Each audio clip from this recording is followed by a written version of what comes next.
On y va? C'est parti. C'est parti. C'est dommage, ils vont rater. Comment? C'est dommage qu'ils ratent la présentation. C'est pas grave. Ah, peut-être. Voilà déjà. Tristan. D'accord. Bien.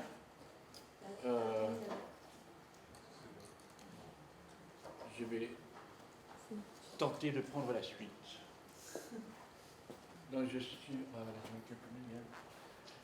Aujourd'hui, je suis donc Jo Maty, je suis maître de circonférence à l'Académie des Sciences, dans laquelle je suis chercheur, je mène des recherches en optique. Je viens vous présenter ici une petite circonférence autour d'une théorie que j'ai intitulée une nouvelle théorie autour du monde plat. Donc c'est une théorie qui tente à démontrer comment le monde à nouveau s'aplatit. Donc d'un point de vue de regard optique. Donc faut que je vous fasse un petit topo rapide sur la nooptique. Qu'est-ce que c'est que la nooptique? Parce que sans doute vous ne connaissez pas, enfin vous connaissez mais vous avez oublié. Le regard nooptique, c'est le regard qui est lié à l'imagination, l'imaginaire, c'est le regard qui imagine. Donc c'est le regard que nous avons lorsque nous naissons. Lorsque nous étions bébés, un bébé voit le monde en vision nooptique. La vision optique s'acquiert par la suite par les savoirs, la connaissance et ces choses-là. Donc un bébé apprendra que maman, la représentation qu'il a devant lui est maman. Mais pendant un temps, il appréciera maman sans avoir les mots sur l'image de maman. À ce moment-là, il se représente le monde en mode de vision optique. Un peu plus tard, à 3-4 ans par exemple, le même bébé, enfant, jeune enfant, prendra par exemple une boîte d'allumettes, s'amusera avec sa boîte d'allumettes, la fera rouler vers le sol. Il sera en train de s'imaginer, c'est une voiture. Donc pour lui, ça ne lui posera aucun problème de visualiser la boîte d'allumettes en forme de voiture, grâce à sa vision optique. Un adulte passant par là, donc un adulte qui est passé par le savoir, la connaissance, l'école, l'université et toutes ces choses-là, et surtout qui a besoin du feu pour allumer sa cigarette, pourrait emprunter la boîte d'allumettes à l'enfant. En lui prenant la boîte d'allumettes, l'enfant va lui dire « Rends-moi ma voiture ». Nous avons là deux regards distincts sur le même objet. Un regard donc lié à l'imaginaire, le regard de l'enfant qui voit une voiture dans cette boîte d'allumettes, et le regard de l'adulte qui lui sait que c'est une boîte d'allumettes. Donc que se passe-t-il? Pourquoi nous ne voyons pas toujours le monde en vision optique? Eh bien, tout simplement parce que nous acquérons des connaissances, du savoir et toutes ces choses-là. Nous apprenons que c'est une boîte d'allumettes et nous allons oublier petit à petit que ça pourrait être une voiture. Après, plus tard dans votre vie, vous avez expérimenté, vous avez eu sans doute ce genre de regard. Par exemple, les artistes s'accrochent à la vision optique. Mais vous avez sans doute eu ce regard, ce que l'on appelle les pareidolies, c'est-à-dire lorsque vous voyez un nuage, et dans ce nuage, il y a des formes. Dans ces formes, vous pouvez imaginer une grand-mère ou des choses comme ça. Donc ça, tout le monde connaît encore, hein, ça peut vous arriver. À ce moment-là, vous êtes en mode de vision optique. Donc un chercheur en optique, comme moi, c'est quelqu'un qui reprend l'ensemble des sciences, l'ensemble de l'univers, l'ensemble du savoir et des connaissances, et le repasse à travers ce filtre-là de la vision optique. Donc c'est ainsi que j'ai pu établir cette théorie autour du monde plat, dans ce que je vais tenter de vous démontrer à l'instant. Ça va pour la vision optique, vous voyez de quoi il s'agit maintenant, hein? À peu près. Vous allez suivre et puis on verra après. Donc dans un premier temps, je vais faire cette petite circonférence. Dans un deuxième temps, je vous montrerai quelques travaux en cours, les travaux que je mène. Et puis dans un troisième temps, si nous en avons encore le temps, nous pourrons faire ensemble quelques tests afin de voir où vous puissiez évaluer vous-même votre regard optique.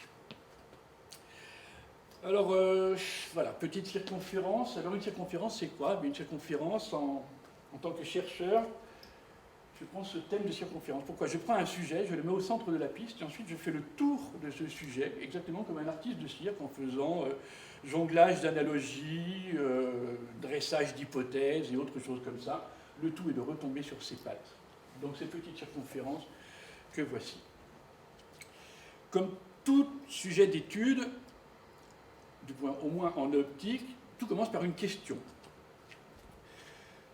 Donc voilà, ça c'est pour illustrer un peu la circonférence. Et cette question, je me suis posée un beau matin, hein, comme ça peut arriver à chacun d'entre nous. Si au début était le verbe, c'est ce que l'on admet, se pourrait-il qu'à la fin soit l'image? Donc voici le départ en fait de cette théorie.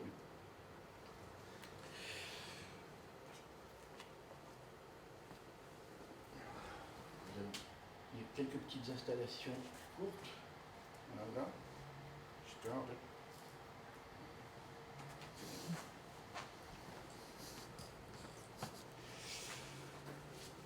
L'homme.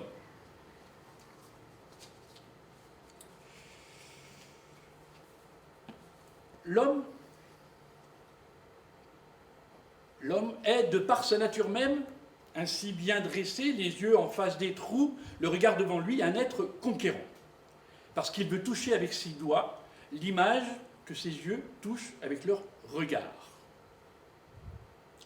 Parce qu'il veut la tenir dans ses mains, cette image, pour se l'approprier, pour ne plus en avoir peur. Et surtout parce que celui qui maîtrise le contenu de l'image, ici c'est moi, détient le pouvoir sur celui qui ne fait que l'apercevoir, l'ignorant, le non-voyant et le mécréant. Et aussi parce qu'il est curieux de nature, cet homme, et il a grande soif de connaissance. Ainsi, cet homme debout passera des siècles et des siècles à mettre en relief sa ligne d'horizon, à découvrir la surface de sa terre, de son territoire. Je pourrais reprendre un extrait du croquis de tout à l'heure pour illustrer la ligne d'horizon comme ceci.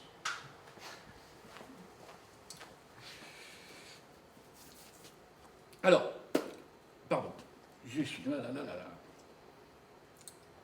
Son regard est toujours attiré par l'au-delà de sa portée. Ses doigts courent derrière ses yeux, à l'horizon. L'homme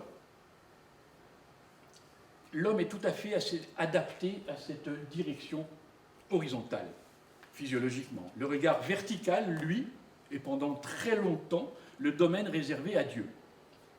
Et la ligne d'horizon représente la fascinante frontière du bord du ciel.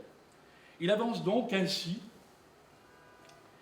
colonisant son inconnu, mettant du relief dans la platitude de son existence et se créant un mode de vision que l'on appellera, en optique, une protovision en 3D.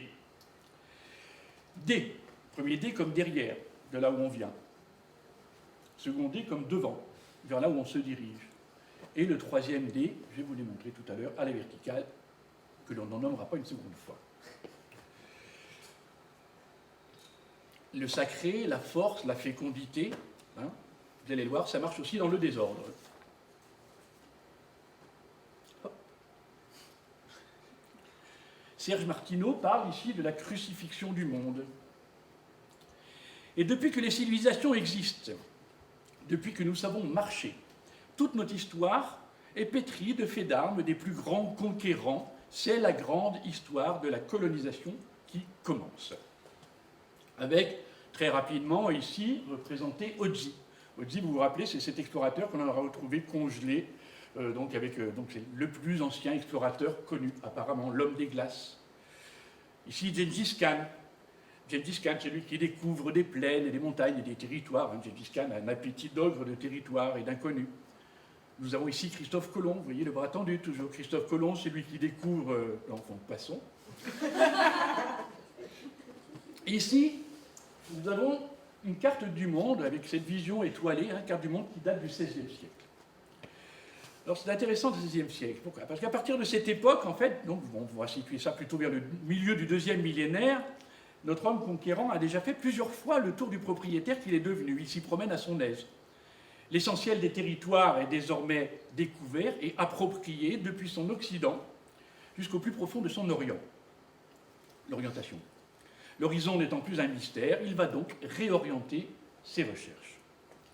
Et nous voyons apparaître ici un personnage important, Galilée. Galilée, lui, avait consommé la fin de l'horizon. En pointant la lunette astronomique qu'il venait tout juste de perfectionner vers le ciel inconnu, Galilée s'est mis à chasser clairement sur les terres de l'Église. Très grosse exploitante d'inconnus, l'Église. Hein. Et cela lui a coûté très très cher, le procès de Galilée bien connu et tout ce qui s'ensuit. Et jusqu'à ce que Galilée oriente sa lunette vers le ciel, eh bien c'est encore l'idée de Dieu qui sert de cadre à l'inexplicable inconnu de l'horizon. Mais après Galilée, il faut reconsidérer la place de Dieu, puisqu'il ne peut plus habiter raisonnablement dans le ciel. Avec cet instrument optique, donc la lunette de Galilée, nous entrons dans une nouvelle phase de vision 3D.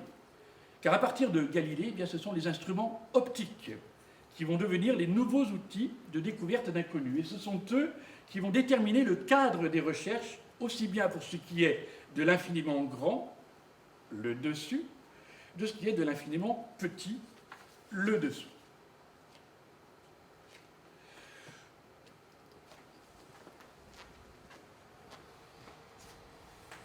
Le dessus, le dessous.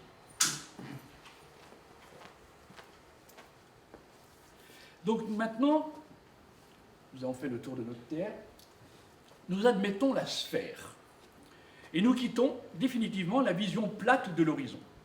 L'œil, maintenant, est désormais assisté. Nous voici au début de l'ère optique. L'homme pose donc un nouveau regard de conquérant sur le monde, mais à la verticale cette fois-ci. Et dans un sens, dans un sens, ou dans un autre.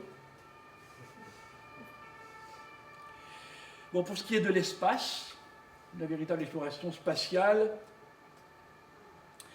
il faudra encore attendre un certain temps pour passer du mode d'observateur à explorateur.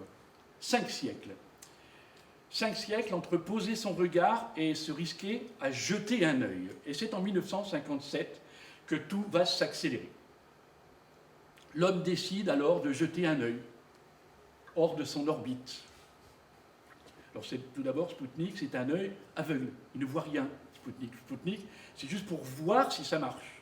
On envoie donc ce globe hors de l'orbite, mais c'est un œil bouche, car c'est un œil qui fait un signe. Il fait bip, bip, bip, bip, bip, bip, bip. Il nous dit qu'il est là-haut, il nous dit qu'il nous voit, mais il ne nous voit pas. Mais il nous dit qu'il est là. Et il ouvre ainsi la voie. Un peu plus tard, un peu après Spoutnik, un autre événement dans la conquête spatiale avec ce personnage. Youri Gagarin. Youri Gagarin, qui pour moi est une sorte de héros, un opticien, un grand explorateur de la optique. Et c'est surtout Youri Gagarin, le premier être humain dont les yeux sont sortis de leur orbite terrestre, tout en restant accrochés à leur orbite crânienne. C'est le premier à embrasser d'un seul regard la surface de la Terre. Le premier homme à voir l'image de la Terre. Et l'homme, maintenant, commence à toucher l'espace. Il s'inscrit dans le vide. Il marque ainsi de son empreinte oculaire ce qu'il ne peut pas encore toucher. Et plus tard, il y aura même un fauteuil pour assister au spectacle. Comme dans son salon. Voici, maintenant, le repère historique du jour où tout a basculé. Le jour où la réalité elle-même a commencé à s'aplatir. Le 21 juillet 1969. Quelques jours après avoir quitté la Terre, le LEM d'Apollo 11 se pose sur la Lune et les terriens venus d'Amérique, Armstrong et Aldrin, posent le premier pas de l'homme sur l'astre lunaire. C'est une nouvelle conquête de l'homme, digne des plus grandes découvertes d'autrefois, tout le monde s'accorde à le dire. Mais pour la première fois de son histoire, l'homme n'aura rien à ramener de cette conquête. On le voit qui cherche. Ni nouvelle colonie, ni nouvelle culture, rien. Ni nouvelles énergies non plus. Alors, rien, pas tout à fait. Nous pouvons passer sur les 400 kilos de roches lunaires qui ont été ramenés quand même 400 kilos. Mais ce n'est pas ça qui est important. Ce qui est important, c'est comment les Américains vont finalement tirer un profit extraordinaire de cette histoire. Et comment vont-ils le faire? Eh bien, ils vont... voilà ce qu'ils vont ramener. Ceci. On voit, en posant ce drapeau, les Américains font quelque chose d'important. Ils nous montrent qu'ils sont là. Et dans cette course à l'espace, on voit ici que les Russes ont bel et bien perdu la bataille. Et c'est le drapeau des États-Unis qui est le premier planté sur ce bout de caillou lointain et stérile, dénué de vent. Donc on met une petite barre pour faire flotter le drapeau, parce qu'il faut bien qu'il flotte. Il faut que l'on représente l'image de l'explorateur plantant le drapeau. C'est ainsi depuis des siècles. Alors, pourquoi ce réflexe, on le comprend bien, c'est pas... Pourquoi mettre un drapeau sur la Lune? C'est pas au cas où il y a quelqu'un qui vient derrière et qui dira, tiens... Non, c'est juste pour l'image. Évidemment, l'image. Et voici maintenant le trophée. voici le trophée dans toute sa splendeur. Alors l'image, une image de l'empreinte de l'homme sur la Lune. L'image d'une empreinte. Est-ce pour dire que l'on emprunte juste mon œil? Non, non. Ce qui sera ramené d'essentiel, de déterminant, c'est donc une image. Cette image, une simple image. Mais c'est une image diffusée sur toute la planète bleue, ce fameux premier pas, l'empreinte du pied de Armstrong, une bête trace dans la poussière lunaire. Et d'ailleurs, ceci vous aura échappé, mais en tant que opticien, ceci ne m'a pas échappé, il manque quelque chose sur cette image, qui fait de cette image une image d'un autre temps. Une image, vraiment c'est une image du passé. Vous ne remarquez pas, il manque quelque chose de très important. Vous savez que l'homme projette de retourner la prochaine fois sur la Lune. Je vous garantis que la prochaine fois, ce sera rectifié. Il manque simplement ici la marque des pompes. Et oui, c'est une image qui est diffusée sur toute la planète, il faut qu'il y ait une marque. Vous verrez la prochaine fois, la prochaine exploration spatiale, il y aura, on en fait le pari, la marque des godasses. Alors, des millions de gens, d'un certain âge, évidemment, comme moi, ont assisté à l'événement. Nous étions tous rivés derrière l'écran de notre poste de télévision et nous étions tous, à ce moment-là, non pas américains, mais explorateurs terriens. Et pour la première fois, eh bien, l'exploration nouvelle est partagée par tous, en direct. Dorénavant, nous n'aurons plus besoin d'attendre le récit de l'explorateur, nous aurons l'image avant même qu'il ne soit revenu de son exploration, ce qui est absolument une révolution totale. Et c'est justement à ce moment très précis de l'histoire que quelque chose dans l'esprit des hommes va céder. C'est trop fort. Alors, des questions absurdes viennent à l'homme. Comment on sait que lorsqu'on a un nouveau territoire, on se l'approprie, mais ici, avec cette exploration, nous ne pouvons même pas appeler ça un territoire. Est-ce qu'on doit dire un lunitoire? On ne sait plus. C'est quelque chose d'absolument... On est dépourvu. Et c'est donc à ce moment-là qu'il va falloir obtenir, l'homme se rend compte qu'il faut obtenir une nouvelle mécanique de représentation. Voilà. Résumons. Jusqu'ici, une image vue par les yeux était une forme projetée sur une surface à courbure concave, la rétine, et dans un champ visuel sphéroïde. Et tout cela à l'intérieur d'un crâne que vous voyez ici, là. Dorénavant, il faudra admettre qu'il existe autre chose qu'une image à réfléchir soi-même. Il existe une image qui se réfléchit seule, presque. Une image qui est donnée, enfin, même vendue parfois, et projetée. Et elle, projetée, elle se forme à l'extérieur, sur la surface d'un écran, dans un champ visuel plat, généralement à bord carré, que vous voyez aussi ici. Mais il y a encore autre chose de beaucoup plus important. C'est que, dès lors, nous allons être obligés d'admettre que ce mode, l'écran, nous transmet la réalité de ce que nous ne voyons pas. Sans lui, ni vous, ni moi, n'irons sur la Lune pour vérifier cette histoire de traces et de drapeaux. Nous sommes bien obligés d'y croire. Alors une simple image télévisuelle, donc, bien sûr, mais alors quel impact sur l'humanité? Il ne s'agit plus d'une conquête qui révèle une nouvelle partie du monde, mais plutôt une conquête qui en donne une nouvelle lecture. C'est donc une nouvelle réalité qui vient à nous. Ah, Stanley Kubrick. Je reviens souvent sur Stanley Kubrick. Alors, bien entendu, cette nouvelle découverte, invisible à jamais, ne pouvait qu'inspirer les sceptiques. Vous savez qu'il y a des gens qui croient que l'homme n'est pas allé sur la Lune. Et donc il y a des théories qui ont été bâties là-dessus. L'homme n'est pas allé sur la Lune, et qu'est-ce que l'on dit pour ceux qui soutiennent cette théorie? On dit que nous aurions été abusés, et que nous aurions vu, alors, nous aurions vu une œuvre de Stanley Kubrick. Voyez-vous, c'est justement ça. Ce serait Stanley Kubrick qui aurait tourné en studio le truc de la Lune. C'est ce qui a été raconté pour les sceptiques. Donc on en est là. On doit croire. Est-ce qu'on croit? Est-ce qu'on ne croit pas? On ne sait pas. Alors Stanley Kubrick. Il faut dire que Stanley Kubrick, en 1968, un an avant l'alunissage, Stanley Kubrick tourne 2001. 2001, l'Odyssée de l'espace, diffusée sur tous les écrans de cinéma. Donc ici, l'œil du robot de bord. Et là, la capsule d'alunissage selon Stanley Kubrick, où l'on voit l'analogie, le globe Spoutnik. Donc il n'était pas très loin, Stanley Kubrick, de la réalité. Et ainsi l'homme, après avoir fait le tour de son chez-soi, pose un nouveau regard sur son propre monde. Un regard tout à fait cadré. Et c'est aussi le moment où la conquête spatiale va alors plafonner, au vrai sens du terme, et une nouvelle colonisation inédite est en route. Alors, la Lune? Non. En soi, une fois acquise, elle n'intéresse déjà plus beaucoup, enfin du moins à l'époque. Alors, où pourrions-nous aller plus loin?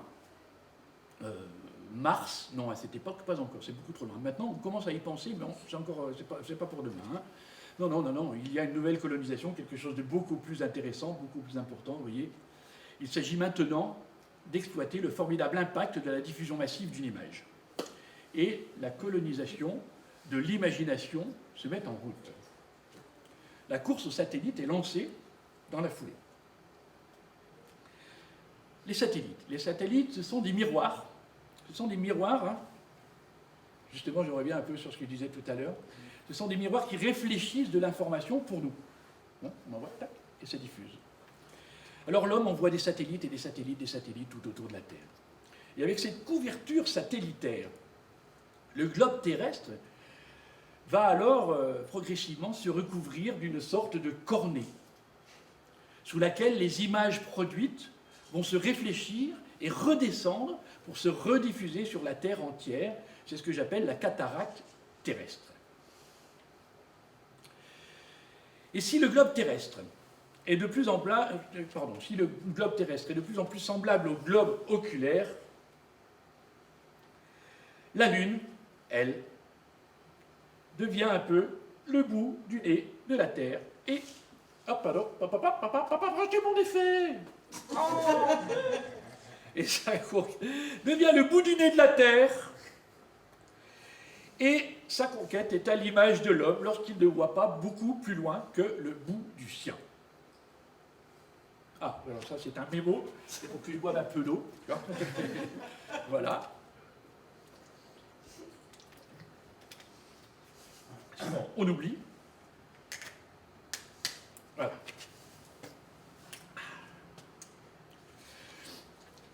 Alors, nous abordons maintenant une nouvelle partie, l'écran et le média.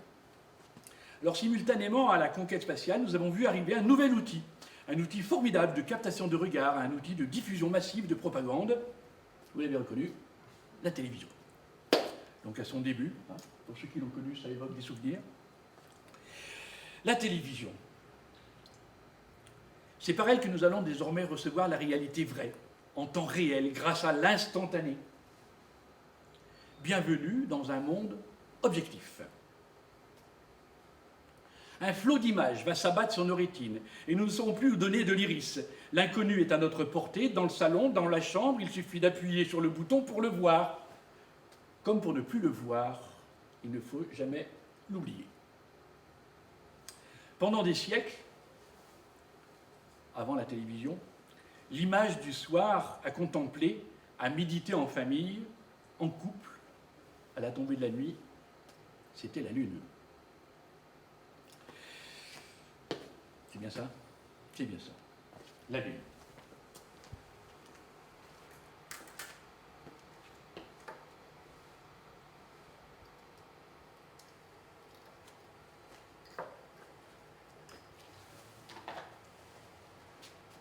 Petite bascule.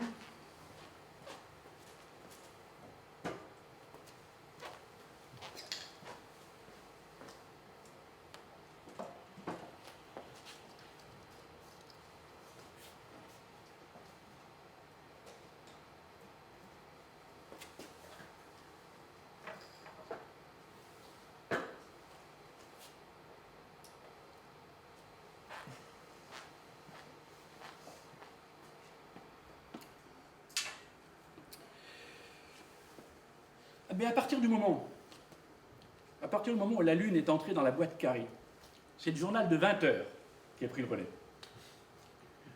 Alors avec lui, avec le journal de 20 heures, on croit que ce n'est jamais le même sujet, et c'est toujours la même heure. Mais avec la Lune, c'est toujours le même sujet, mais jamais à la même heure. Cette petite bascule. Alors évidemment, dès qu'on est devant la télé, une pause de publicité s'impose. Alors, je vais vous montrer cette image que j'aime beaucoup, qui est ancienne déjà, qui est quand même grandiose.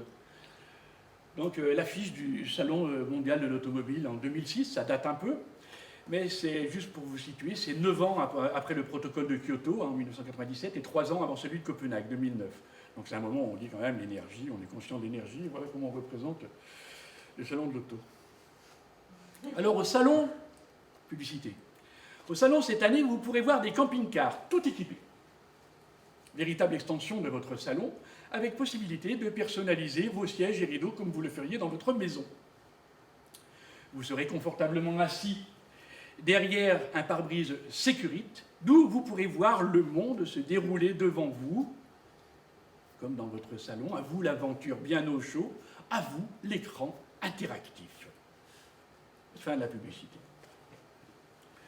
Donc ici, selon Godillon, c'est le voyage immobile à roulette, hein, directement inspiré d'aventure télé. Maintenant, une nouvelle partie, il nous faut parler langage. Nous l'avons vu, tout cela repose encore sur un langage analogique. Un langage analogique, donc, à 3 dimensions.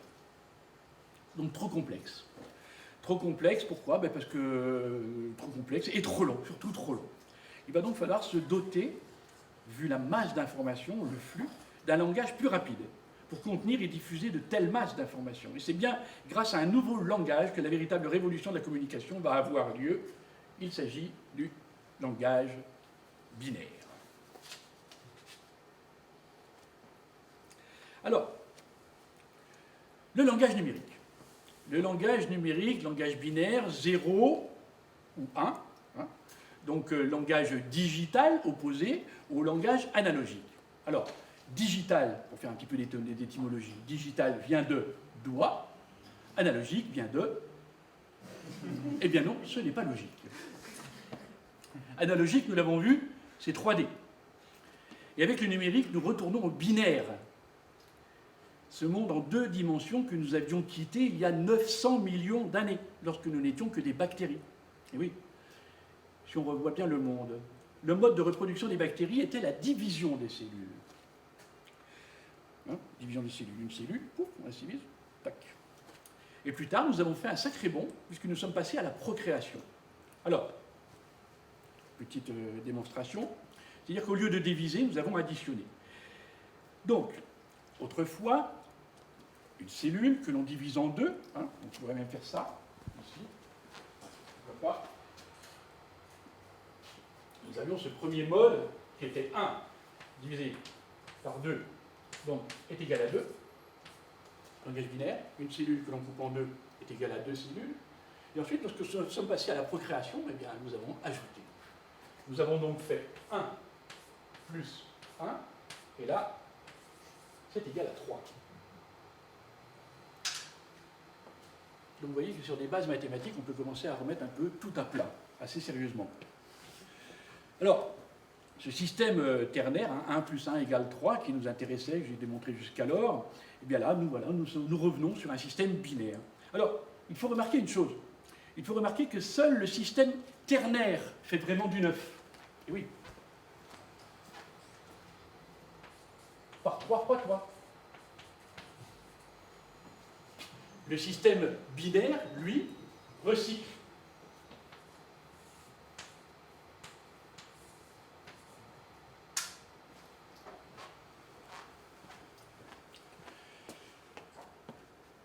Avec le langage binaire, nous accédons à une accélération phénoménale de la vitesse des calculs, une précision extrême. Le message passe ou ne passe pas, il n'y a plus d'incertitude, il n'y a plus d'erreur, il n'y a plus d'accident. Et bientôt, maintenant, hein, grâce à toutes les nouvelles technologies engendrées par la révolution du numérique, eh bien tout, absolument tout, depuis la formation géologique de la Terre à l'histoire de l'humanité, et plus encore de l'infiniment petit à l'infiniment grand, l'univers entier, tout sera traduit ou même découvert en binaire sur l'écran plat de beaucoup de nuits blanches.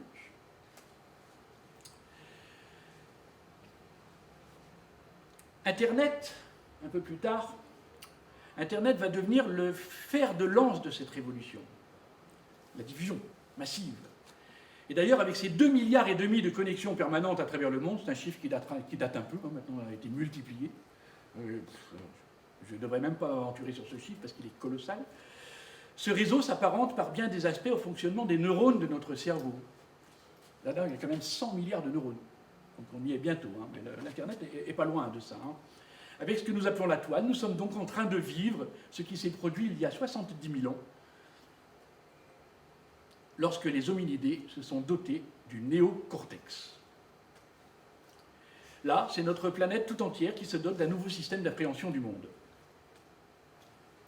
Désormais, avec cette nouvelle orthèse qu'est l'écran d'un ordinateur, d'un téléphone, d'un appareil photo, tout ce que vous pouvez voir, nous n'avons plus à découvrir le monde, l'autre, en nous mettant en danger, notre propre corps. Cela représente beaucoup trop de danger, nous le savons. La découverte avec son corps reste l'apanage de quelques originaux irresponsables. On nous le dit, à moins de rester couvert, on nous le dit aussi. Une webcam peut suffire à découvrir l'autre, ou son avatar. En tout cas, nous ne devons plus à prendre le risque de l'accident. L'écran est devenu le principal vecteur de notre réalité, une réalité maintenant tout à fait cadrée. Nous voici donc maintenant entrés dans cette réalité numérisée, dite, on va dire virtuelle, ça fait un petit peu moins peur, en passe de se substituer à la réalité analogique et bien la 3D maintenant. La 3D se vend en écran plat. Et ça ne choque personne. Vous pouvez demander à un vendeur de la 3D, il va vous donner un écran plat. Maintenant, on a même des impressions 3D qui, elles, reviennent à la 3D, nous montrent un volume. Donc on sait bien que la 3D, c'est du volume. Mais ça n'empêche pas qu'on vous vend un appareil, un écran plat en 3D. Si on demande à un enfant qu'est-ce que c'est que la 3D, illico, il va vous parler d'avatar, il va vous parler de jeux vidéo, de projection de films, tout ce qui est plat. Pour lui, c'est ça la 3D. Alors, bienvenue dans cette néo 2D. Alors 2D comme ce qui est dedans maintenant et ce qui est dehors. Ce qui est in, ce qui est out. 2D aussi comme développement durable, ça c'est pour le recyclage dont je vous parlais tout à l'heure. Donc on mesure la mise en abîme de tout cela. De plus en plus d'utilisateurs d'écran, hop là, hop là, où allez-vous celle-ci? Oh, attendez, là je vais me perdre un peu. Ah oui, c'est ça. Tac, tac, tac. Je ne sais plus. De plus en plus d'utilisateurs d'écran confondent ces deux réalités. Mais plus important encore, cette culture de l'image, de l'écran, de la surface, s'insinue dans tous nos comportements. Petit à petit, le paraître remplace l'être. Petit à petit, l'homme pense plat. L'homme n'a jamais fait autant attention à son image d'ailleurs, et puis il a pris sérieusement de la hauteur maintenant. Google Earth, tu me vois. Yann Arthus Bertrand, tu me vois. Sarkozy, je te vois. Tiens, justement, l'homme politique aussi, et lui, désormais beaucoup plus soucieux de son paraître que de son être, de son image. Il sera bien plus élu sur son image que sur le fond de sa politique. Sa carrière peut se faire sur l'image, il peut même être aussi détruit par l'image. Donc ce qui se voit dans l'écran existe. On se fout de ce qui ne se voit pas. La surface devient le visible, et ce qu'elle recouvre est l'invisible. Visible et invisible se réorganisent donc maintenant avec cette nouvelle donne. L'ère numérique nous offre une néo-visibilité sur écran plat avec des leaders politiques super visibles. Nous pouvons voir même à travers la lutte sociale comment l'emploi de cette néo-visibilité a été intégré assez astucieusement. Rappelez-vous, il y a quelques années, ces tentes rouges ont rendu visibles les SDF, que l'on ne voyait pas. On ne les voyait pas dans la rue, les SDF. Mais par contre, avec les tentes rouges, on les a vus. On commence à voir comment on utilise ça. Et chacun y va de son utilisation, bien sûr. Tout le monde. Il y a aussi eu quelque chose d'intéressant. Les bouteilles de gaz, lors des conflits sociaux, je ne sais plus quelle usine. C'est une réponse qui a été faite à un moment où on disait, il avait été un homme politique, je tairai le nom encore une fois, avait dit on ne voit plus les manifestations. Donc, il a été répondu par des bouteilles de gaz qui sont mises en scène, comme si elles allaient exploser. Elles n'exploseront jamais, il n'y a aucun détonateur, il n'y a rien. Mais c'est pour dire, c'est donc l'image. Grâce à cette image, les médias ont parlé de cette lutte sociale. Donc on voit quel est le poids maintenant de la fabrique de l'image partout. Alors ce changement, encore plus récemment, le mouvement féministe Femen a bien compris ce qui faisait image et qui attire le photographe de presse quand ce n'est pas du sang ou des larmes. Et avec la réalité numérique, eh bien c'est la pensée même qui passe en mode 2D. Et ce changement de plan de la réalité est une révolution dans notre cerveau. Donc une révolution repliée sur elle-même, une révolution qui n'ouvre pas. Et donc avec tout ça, c'est bien l'esprit de conquête et d'invention des hommes qui s'est modifié. Nous voici donc dans une involution plutôt qu'une évolution. C'est la même différence qu'il y a entre implosion et explosion. L'homme ne prend plus ce risque de l'évolution, ni celui de la révolution, qui est d'ailleurs le domaine par excellence de l'imagination. Vous voyez comment tac, tac, tac, hein, cette imagination. À plus ou moins long terme, c'est même probablement la fin du besoin vital d'imaginer. En effet, dans l'avenir, aurons-nous encore besoin d'imaginer? Lorsque notre regard se pose sur l'écran, nous n'avons plus besoin de réfléchir pour voir ce que l'on voit. L'écran réfléchit pour nous. Nous pouvons dormir tranquille. Il devient disponible.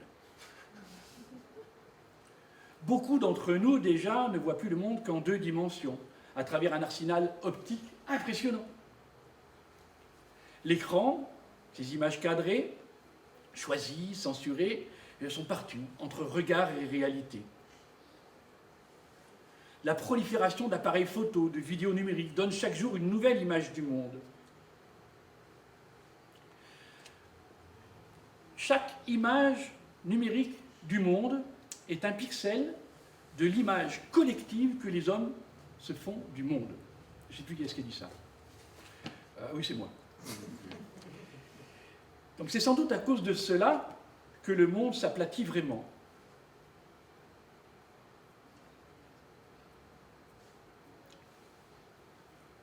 Et que les pôles se rapprochent.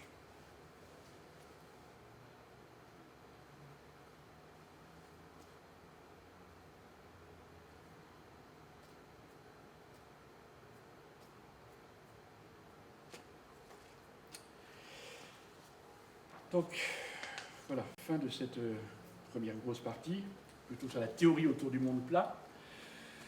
Je ne sais pas si j'ai le temps d'aborder un petit peu, je voudrais vous présenter quand même quelques travaux que j'ai en cours. Donc là, vous voyez à peu près comment nous sommes avancés sur toute l'histoire, cette histoire du regard. Et donc voilà, en tant que opticien, je m'intéresse, vous avez pu le voir d'ailleurs, il y a 2 ou 3 allusions, à l'analogie. Hein, l'analogie, c'est quelque chose de merveilleux, l'analogie. Donc les analogies, pourquoi l'analogie? Bien parce que ce sont des fruits d'accidents, bien souvent, du retournement. En littérature, ce sont les anagrammes qui excitent ma curiosité optique. Nous avons vu tout à l'heure, je vous ai parlé, d'ailleurs, vous connaissez sans doute, celui-ci d'anagramme. Je vous ai parlé d'une vision à l'intérieur d'un crâne. Qui est l'anagramme? L'écran. Donc ce genre d'analogies sont intéressantes. Il y a aussi, oui, le mot image. Hein, le mot image.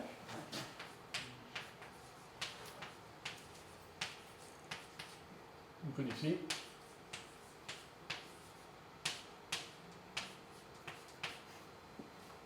Voilà, ce sont des petites étincelles analogiques comme ça qui éclairent un peu, qui font pétiller un peu tout ça. Donc il y a aussi, je pourrais citer le palindrome. Le palindrome est marrant, hein, c'est l'image, c'est le mot que l'on lit dans les 2 sens. Kayak, par exemple. Kayak, c'est un mot que l'on peut lire dans les 2 sens.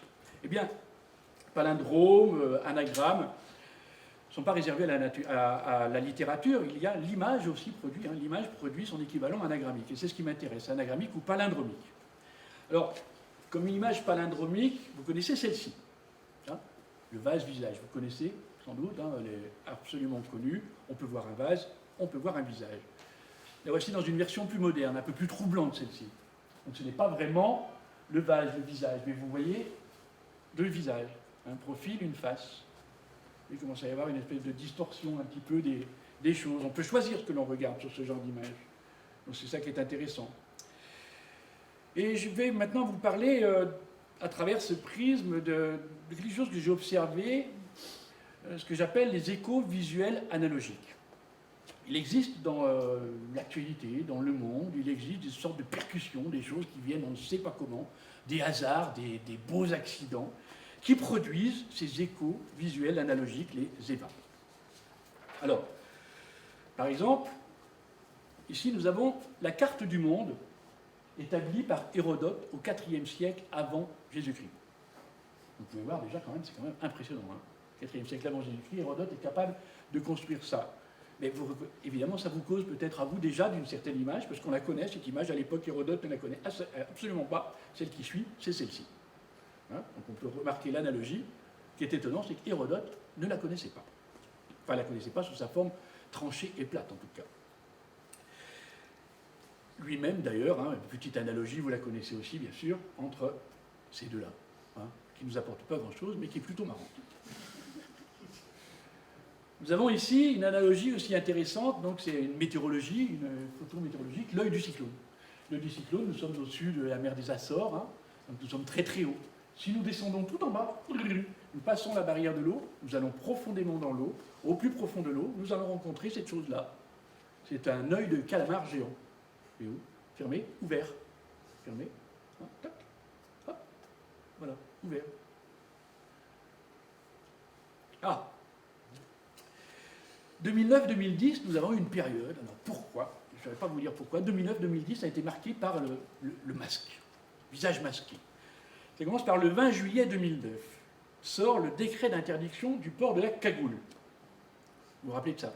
Été-automne 2009, nous avons eu la grippe aviaire avec... Pardon, alors ça, la port de la cagoule... Attendez, j'en suis où, moi ? Hop, hop, hop. Voilà. Les masques H1N1, la H1N1, il fallait porter des masques. Donc, simultanément, à l'interdiction du port de la cagoule, de rester couvert, il y avait aussi évidemment le débat sur le voile, l'interdiction du port de la cagoule, et recommandé de porter des masques. Vous voyez, tout ça dans le même instant. Et d'ailleurs, alors, voilà, là aussi, ça c'est un peu comme Stanley Kubrick, cette personne-là, Michael Jackson, est quelqu'un de très intéressant d'un point de vue optique. Alors pourquoi ? Entre autres, eh bien, c'est une image médiatique célèbre. Ici, voici l'image d'un homme noir de peau qui voulait devenir blanc et qui finira, c'est avéré, dans une sépulture noire. Donc c'est ainsi, il a voulu être enfermé dans une sépulture absolument noire. Alors, tout ça ne serait rien s'il n'y avait eu, dans les 6 mois qui suivent, son pendant analogique, c'est-à-dire le premier homme noir à investir la Maison-Blanche. Tout cela s'est passé dans le même moment. Donc, vous voyez, ça n'apporte pas grand-chose, mais c'est intéressant, en les observant comme ça, en les cumulant, on s'aperçoit qu'il y a des espèces de petites étincelles comme ceci. Alors là, par exemple, je vais vous montrer une petite chose que j'ai pris dans le métro. Alors, vous voyez, un ensemble, on peut passer dans le métro, on voit un ensemble d'images comme ça. Donc, pour vous, ça ne vous dit pas forcément grand-chose. Il y a donc un film et une publicité. Ce qui est intéressant, c'est de remarquer ça. Donc, la première affiche, le dictateur, et regardez, hop, à l'extrême, donc nous avions la main, vous voyez ? Je reviens sur elle maintenant. Voilà. Donc, c'est un accident. Personne n'a réfléchi à mettre cette publicité avant le truc. Mais cet accident, tout à coup, nous amène sur cette analogie. J'adore. Voilà. Alors, une autre analogie aussi, un peu plus récente, octobre 2012. Donc là, nous avons ici Armstrong, dont je vous ai parlé tout à l'heure. Armstrong, le cosmonaute. Eh bien, octobre 2012, Armstrong disparaît. Il meurt. Dans la même semaine où Armstrong, le cosmonaute, décède, Armstrong, le cycliste, convaincu de dopage, apprend que l'on va effacer toutes les traces de son exploit. Ça se passe dans la même semaine. Étonnant. Ici, nous avons aussi un autre écho analogique, un autre EVA qui était marrant, quelque chose d'incroyable. On nous a annoncé, alors là on est en 2000, j'ai plus la date exacte, ici encore 2009 encore, c'était une année prolifique, je ne sais pas ce qui s'est passé. Alors en 2009, nous avions eu un accident de sous-marin. 2 sous-marins qui se percutent l'un et l'autre. Il faut déjà le faire, hein, dans la mer, qui se rencontrent et qui se percutent, il faut déjà que ça se fasse. Mais ça, c'est rien. C'est que dans la même semaine, seulement 15 jours après, nous avons eu la première collision de 2 satellites dans le ciel. Dans la même semaine. Étonnant, non? Alors, voici maintenant résumé en beaucoup plus étonnant. Ça, c'est vraiment un sujet. Donc, je reviens un peu sur l'Odyssée de l'espace. Ici, nous avons la fusée Ariane.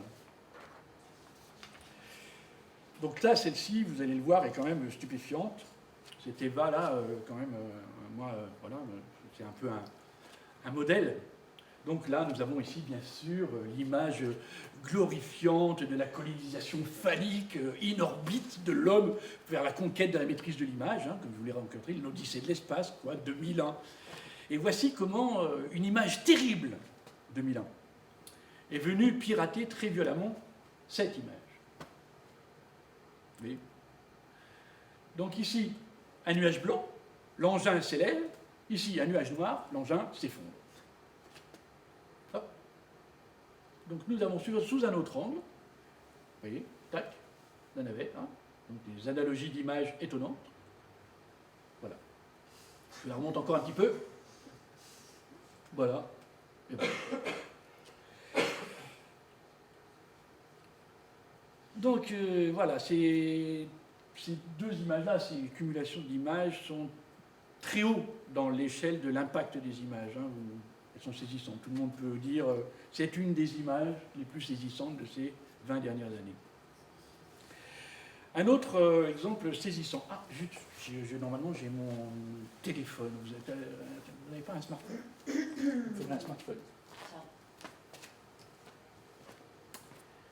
Merci. Tu peux l'éteindre? Juste l'écran en main. Attention, c'est un iPhone, c'est Mac. Ouais, c'est pas grave, je mets l'éteint, c'est pas dangereux. Alors, voilà, ici. Là j'ai le monde. J'ai le monde en entier dans la main. Voilà, je peux faire ce que je veux avec ça. Je peux découvrir tout, l'inconnu. Tout est ouvert. Alors, déjà, ça nous rappelle un peu la lampe d'Aladin sous une autre forme. Mais moi, ce qui m'intéresse, c'est encore une fois, c'est Stanley Kubrick, ce grand visionnaire. Donc, je sais pas, vous avez vu 2001 Odyssée de l'espace, j'espère, vous en avez cette mémoire. Donc, pour vous le rappeler, au début du film, un énorme parallélépipède noir s'écrase sur la Terre à l'époque où la Terre est peuplée de singes. Et nous avons voilà, cette image, la première image, une des premières images de 2001 Odyssée de l'espace. Cette chose-là vient de tomber au milieu d'une peuplade de singes, nos ancêtres. Et l'image qui suit, lorsque les singes donc, mettent du temps à s'approcher de ça, et qu'est-ce qu'ils vont faire? Ils s'approchent et lentement. Regardez. Hein? Tout est là. En 2 plans, Stanley Kubrick a tout résumé.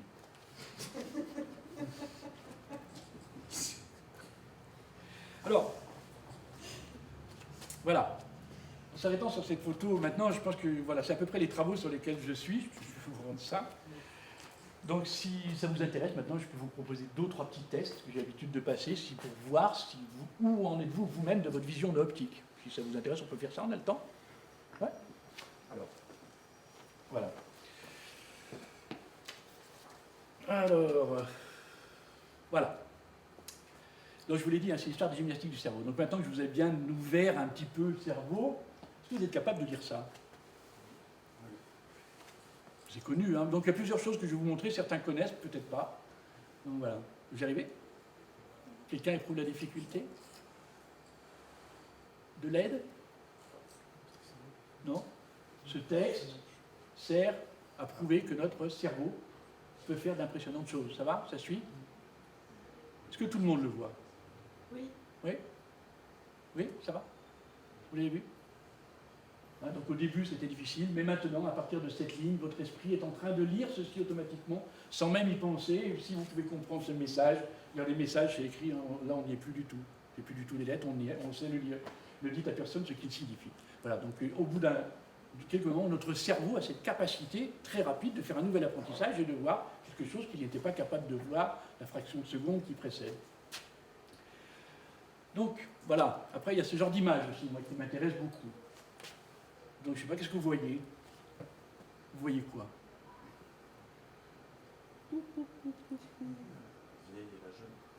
Les deux? Une vieille, une jeune? Vous voyez les deux? Est-ce que tout le monde voit deux images ou une seule? Vous voyez les deux? Oui? Ça va? Il y en a qui ne voient pas la jeune, je peux décrire. Hein. Vous voyez la vieille? Que tout le monde voit la vieille. Ah, vous ne voyez pas la vieille. La vieille, son œil, son nez, la bouche, le menton un peu en galoche. Ça y est? Voilà. Donc, voilà, là, sur ce genre d'image, votre regard peut choisir. C'est votre regard, c'est votre savoir, c'est tout ça qui se met en route pour choisir ce qu'il veut voir. Ça y est, vous les avez, tout le monde? On peut passer à la suivante? Ou pas? Vous les avez? Je peux passer? Comment? Il y a des images en plus. Ah, il y a des images en plus? Laquelle? Le chat là-haut. Là-haut. Oui, je l'ai vu aussi. Mais... Un chat mort. Ah, donc, voilà. Il y a un moment où... Évidemment. Hein. Alors, là, celui-là est intéressant. Ce sont les images d'Épinal. Alors, il y a un imprimeur à Épinal, qui s'appelle Pellerin, qui a sorti tout un tas de gravures à l'époque. Donc, c'était des jeux, une sorte de jeu à l'époque où la télévision n'existait pas. Donc, ça se présentait comme ça, sous des formes de petites images qui étaient vendues ou sous le manteau ou pas. Et donc là, voilà la question. Vous voyez le paysan. Est-ce que vous voyez sa femme? Là, c'est un petit peu dur, on va vous dire. C'est un petit peu dur. Vous la voyez, vous, déjà? Je vais vous aider un peu pour ceux qui ne la voient pas. Alors, ceci m'intéresse beaucoup parce que c'est un piège. Un piège dans le sens, avec vos savoirs, vos connaissances, vos certitudes, vous savez qui se ressemble, ça semble. Si on vous dit de chercher la femme du paysan, vous cherchez quelque chose qui ressemble au paysan. Oh, vous avez tout faux. Justement, si je la mets un peu de côté, vous la voyez maintenant, la femme du paysan? Avec une robe rouge, de dos, un foulard vert, ça y est. Vous l'avez? Est-ce que vous l'avez? Tout le monde là? Je peux revenir un petit peu en arrière, regardez, hop. Maintenant que vous l'avez, vous la voyez. Hein? Elle est présente. Voilà. La même chose un peu. Alors, je ne vais pas vous laisser marronner trop longtemps avec celui-ci. Hein? Où se cache l'adversaire? Regardez, hop. Vous l'avez? Tout le monde là? Alors je reviens, hop, un visage, double visage. Donc ce sont des procédés anciens, hein. Regardez, c'est une gravure chinoise aussi qui marche sur le même procédé. Hein, je reviens un peu, poc, deux visages, poc, deux autres visages. D'accord? Celle-ci aussi est drôle. Il faut la faire tourner. Hop. Vous voyez?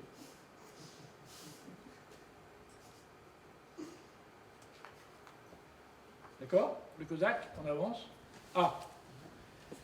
Elle est un peu floue, mais là, maintenant, vous êtes un peu aguerri. Ça commence à monter un peu d'un niveau. Il faut dire qu'on est à l'échelle 3, là, peut-être. Donc là, est-ce que vous voyez le couple qui s'embrasse?